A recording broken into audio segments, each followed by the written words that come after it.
This is an extremely morbid horror novel from 1979 called The Flesh Eaters by L.A. Morse. And it's about a cannibal family. And you might already be familiar with them. I wasn't. But this book has a preface where the author explains that Sawney Bean and his cannibal family actually existed in 15th century Scotland. And it started out with just him and his girlfriend. They were mistreated by society, so they left. And they lived in a cave and cannibalized thousands and thousands of people who traveled the nearby road for over 20 years. And during that time, grew a family to over 30 people. So how does a family grow to over 30 people in 20 years? Well, spoiler alert, the family members are constantly coupling with one another, and the ones who are too young just kind of grind their naked loins together in mock imitation of what's going on around them until they're old enough for something to happen, I guess. And they do this out of lust and to grow in numbers and strength. And apparently, it took all the king's horses and all the king's men to stop them. And this is a super messed up novelization of the Legend of Sawney Bean. And it's from his point of view. You read as the cannibal family. You kind of root for them. Some of it's with the townspeople, but they're equally as brutal and cruel and unusual.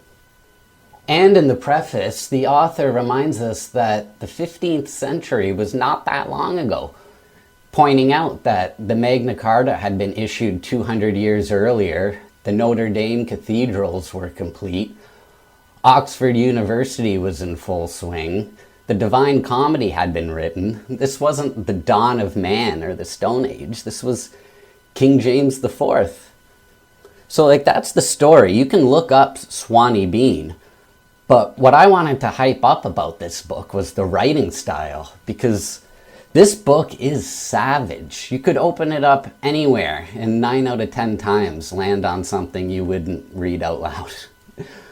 But it's all put so bluntly. It's completely stripped down of any flowery prose. Some might say it's flat, but I think its frankness just adds to the savagery of the content. And it's almost like a kid wrote it. Like a creepy kid is just telling you the story. And just look at the cover too. That's a beautiful Frank Frazetta cover. And this book is deserving of that. But see how blatant the title is in that font?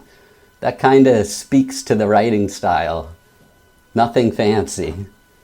And when you get into other horror novels of the same time period, like Paperbacks from Hell, the horror typeface of the title is a big part of the cover art. But this is almost to say, you don't need that.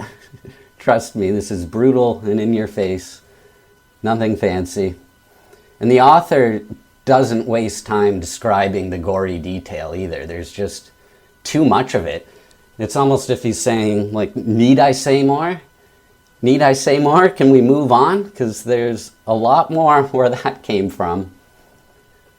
And I feel like this writing would only work on this barbaric level of horror.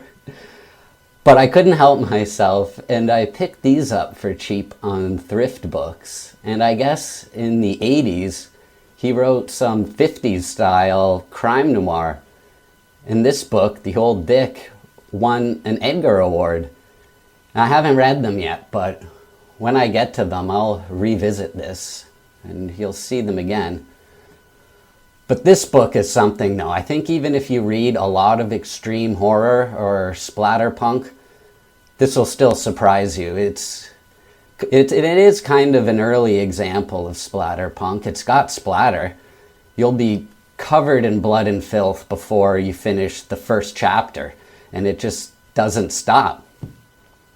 And it is punk. Society failed Sawney Bean, so he left. And then would quite literally eat the rich. How punk is that?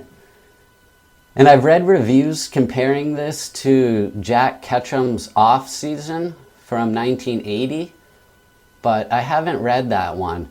And it was Will Erickson, co-author of Paperbacks from Hell, on his blog, Too Much Horror Fiction, where he says he wouldn't be surprised if Jack Ketchum read The Flesh Eaters before writing Off Season. So I'll have to check out Off Season. But if you want my suggestion for an extreme horror book to read this Halloween season, The Flesh Eaters is it. There is an ebook for it with an inferior cover, but I do kind of like that arm though. But this is extremely morbid and appalling. There is some comic relief and some funny bits, like the cannibal kids playing tag with rotten body parts. But even the comic relief is just unsettling. But this is definitely unique, and you'll want to clean yourself after reading this, so check out The Flesh Eaters by L.A. Morse. Over and out.